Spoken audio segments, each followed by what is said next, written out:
Media is considered as the fourth pillar of a democracy. ஒரு democratic கண்ட்ரியில் மீடியாவோட utmost job other ஆர்கன்ஸ்னு சொல்கிற legislature, executive, judiciary இவங்களை வந்து பீப்புளுக்கு வந்து அக்கௌண்டபிளாக வந்து வச்சுக்கணும். ஒரு இண்டிபெண்ட் மீடியா, ஒரு ப்ரெஸ் ஃப்ரீடம் அப்படிங்கிறது வந்து ஒரு டெமோக்ராட்டிக் கண்ட்ரியோட லைஃப் பிளட். ஒரு மீடியாவோட ஃபங்க்ஷனிங் வந்து ஒரு டிரான்ஸ்பரண்டாக இருக்கணும். அவங்களோட நியூஸ் செலெக்ஷன் வந்து ஒரு அப்ஜெக்டிவ் கிரைட்டேரியா பேஸ் பண்ணியிருக்கணும். இதுதான் பீப்புளுக்கு பேசிக்காக மீடியா மேலே இருக்க expectation. But what is happening in the reality? Let's talk about this.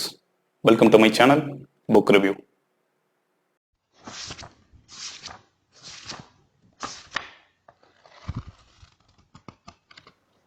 Today I am going to review about this book, Manufacturing Concern, Political Economy of Mass Media, co-authored by Edward Herman and Noam Chomsky.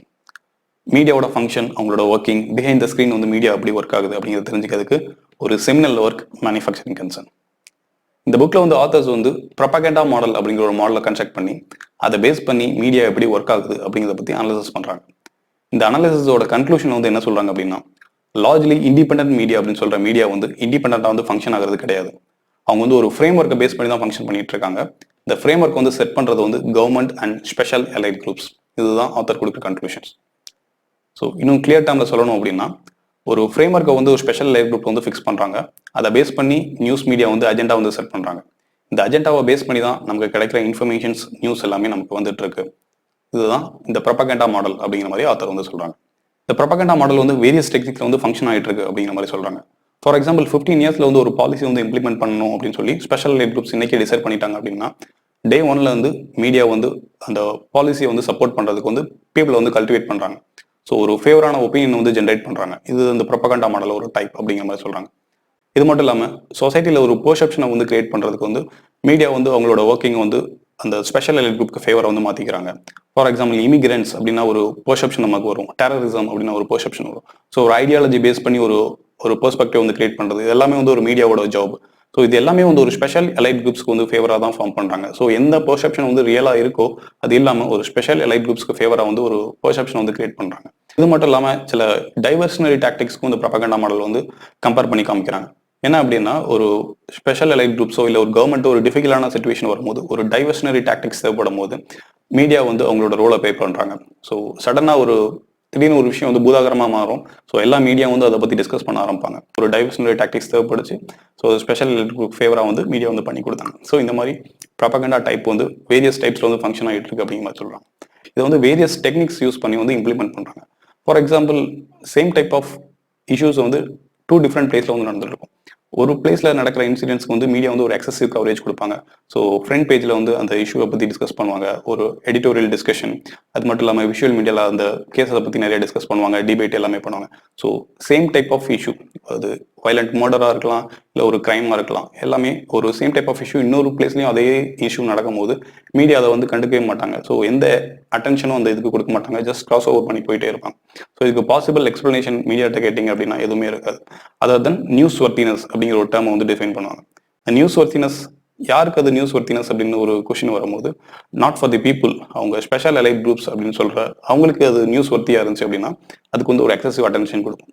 So அந்த news worthiness வந்து எதை பொறுத்து decide ஆகுது அப்படின்னா, already அவங்க set பண்ணி வச்சிருக்க agenda ஒரு டைவர்ஷனரி டாக்டிக்ஸாவோ இல்லை ஒரு லாங் டேர்ம் கோலுக்கோ இல்லை ஒரு சோஷியல் பெர்ஸ்பெக்டிவ் கிரியேட் பண்ணுறதுக்கோ அந்த இஷ்யூ வந்து யூஸ் ஆச்சு அப்படின்னா அவங்க வந்து ஒரு எக்ஸசிவ் அட்டென்ஷன் கிடைக்கும். இந்த டெக்னிக் மட்டும் இல்லாமல் வேரியஸ் டெக்னிக் யூஸ் பண்ணிட்டு இருக்காங்க. இன்னொரு பாப்புலரான டெக்னிக் என்னன்னா, ஒன்று வந்து பீப்புள் வந்து கன்வின்ஸ் பண்ணும், இல்லாட்டி கன்ஃபியூஸ் பண்ணும். ஃபார் எக்ஸாம்பிள் இன்னைக்கு ஒரு நியூஸ் வரும், நாளைக்கு அதுக்கு ஆப்போசிட்டாக வேற ஒரு நியூஸ் வரும். ஸோ எக்கனாமிக் க்ரோத் அப்படிங்கிற மாதிரி ஒரு நியூஸ் வரும், அடுத்த நாள் வந்து இவ்வளோ தூரம் பாவர்ட்டி வந்து இன்க்ரீஸ் ஆயிருக்கு அப்படிங்கிற நியூஸ். ஸோ எதை நம்புறது அப்படிங்கலாம ஜஸ்ட் கன்ஃபியூஷன், அவ்வளோதான், அவங்களோட ப்ராப்ளம் வந்து சால்வ். ஸோ இந்த மாதிரி ஒரு டெக்னிக் வந்து யூஸ் பண்ணுறாங்க. அது மட்டும் இல்லாமல் சொசைட்டியில் வந்து டிஃப்ரெண்ட் டைப்ஸ் ஆஃப் பீப்புள் இருப்பாங்க. சில பேர் வந்து ஈஸியாக வந்து மேனிபுலேட் பண்ணிட முடியும், ஜஸ்ட் ஃபாலோ தி ஆர்டர் அப்படிங்கிற மாதிரி மீடியா என்ன சொல்கிறாங்களோ அதை நம்பிடுவாங்க, ஈஸியாக மேனிபுலேட் பண்ணிடலாம். சில பேர் வந்து ஒரு பொலிட்டிக்கல் ஒப்பீனியன் இருக்கும். ஸோ அவங்க வந்து ஒரு எஜுகேட்டட் பீப்புளாக இருப்பாங்க. ஸோ அவங்களுக்கு அப்படின்னு ஒரு இண்டிபெண்டன்ட் வியூ இருக்கும். இவங்களை வந்து ஈஸியாக மேனிபுலேட் பண்ண முடியாது. ஸோ அதுக்கு மீடியா வந்து வேரியஸ் டெக்னிக் யூஸ் பண்ணுவாங்க. ஸோ அவங்களுக்கு ஒரு சேஃப்டி வால்வ் மாதிரி, ஸோ அவங்களோட இண்டிபெண்டன்ட் வியூ, அவங்களோட ஆங்கர், இதை வந்து ஒரு ரெஃப்ளெக்ட் பண்ணுற மாதிரி ஒரு பிளாட்ஃபார்ம் கொடுப்பாங்க.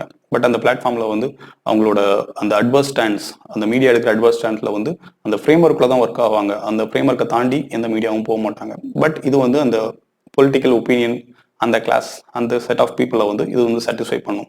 மீடியா எடுக்கிற ஒரு அட்வர்ஸ் ஸ்டாண்ட் வந்து இந்த லார்ஜர் ப்ரொபகண்டா மாடலை இம்ப்ளிமெண்ட் பண்ணுறத ஒரு டெக்னிக் தான் அப்படிங்கிற மாதிரி சொல்கிறாங்க. ஸோ இந்த மாதிரி வேரியஸ் டெக்னிக்ஸ் வந்து மீடியா வந்து யூஸ் பண்ணிட்டு இருக்காங்க. பட் அல்டிமேட் கோல் வந்து என்ன அப்படின்னா கன்சென்ட்டை வந்து மேனுஃபேக்சர் பண்ணுறது. ஸோ அதுதான் மேனுஃபேக்சரிங் கன்சென்ட் அப்படிங்கிற மாதிரி டைட்டில் வந்து கொடுத்துருக்காங்க. ஆஃப் the புக் ரீட் பண்ணும்போதே உங்களுக்கு வந்து ஹோல் பிக்சர் வந்து கிடைச்சிடும். ஸோ மீடியா வந்து இப்படி தான் ஃபங்க்ஷன் ஆகுது அப்படிங்கிற மாதிரி. பட் இந்த புக் வந்து லார்ஜ்லி ரிட்டன் இந்த context of United States. So US media வந்து நிறைய இஷ்யூஸை வந்து எப்படி ஹேண்டில் பண்ணாங்க அப்படிங்கிறத தான் டிஸ்கஸ் பண்ணியிருக்காங்க. பட் அந்த புக்கை நம்ம ரீட் பண்ணும்போதே நமக்கு ஒரு டெம்ப்ளேட் கிடைக்கும். ஸோ மாஸ் மீடியா அப்படின்னா எப்படி ஃபங்க்ஷன் ஆகுது, ஸோ அவங்க என்னென்ன டெம்ப்ளேட் வந்து யூஸ் பண்ணுறாங்க, என்னென்ன டெக்னிக் வந்து ஃபாலோ பண்ணுறாங்க, இதை வந்து எந்த கண்ட்ரிலையும் மாஸ் மீடியா வந்து இப்படி தான் ஃபங்க்ஷன் ஆகும் அப்படிங்கிறது வந்து ஒரு கிளியர் ஐடியா வந்து கிடைக்கும். இந்த மாதிரி நம்ம பார்க்குற நியூஸ் இன்ஃபர்மேஷன்ஸ் எல்லாமே வந்து ஒரு அஜெண்டாவை பேஸ் பண்ணி தான் நமக்கு வருது அப்படின்னா அதுலேருந்து நம்ம தள்ளி இருக்கணுமா அப்படின்னு கேட்டால் அது சொல்யூஷன் கிடையாது. த மெயின் திங் வந்து என்ன அப்படின்னா ஒரு இன்ஃபர்மேஷன்ஸ் வருது அப்படின்னா அதுக்கு பின்னாடி இருக்க அஜெண்டா நம்ம அண்டர்ஸ்டாண்ட் பண்ணிக்கணும். ஸோ இதை பேஸ் பண்ணி தான் அந்த நியூஸ் இருக்குது அப்படின்னு சொல்லிட்டு நமக்கு தேவையான இன்ஃபர்மேஷன் அதில் நம்ம எடுத்துக்கணும். ஒரு ரேடிக்கல் வியூ நமக்குள்ளே வந்து வரணும் ஒரு இன்ஃபர்மேஷன் நியூஸை பற்றி. ஸோ அதை வந்து ஒரு ஃபேஸ் வேல்யூவில் வந்து நம்ம எடுத்துக்கக்கூடாது. இதுதான் இந்த புக்கோட அப்ஜெக்டிவ். ஒரு பாப்புலர் சேயிங் வந்து உண்டு, poor minds always speaks about people, average mind always speaks about events, great minds always discuss about idea. So current டைமில் வந்து மீடியா வந்து எதை பற்றி டிஸ்கஸ் பண்ணுறாங்க அப்படின்னு நீங்களே அப்சர்வ் பண்ணுங்கள். ஒரு பீப்புளை பற்றி டிஸ்கஸ் பண்ணுறாங்க, இல்லை ஈவெண்ட்டை பற்றி டிஸ்கஸ் பண்ணுறாங்க, இல்லை ஐடியாவை பற்றி டிஸ்கஸ் பண்ணுறாங்க அப்படின்னு.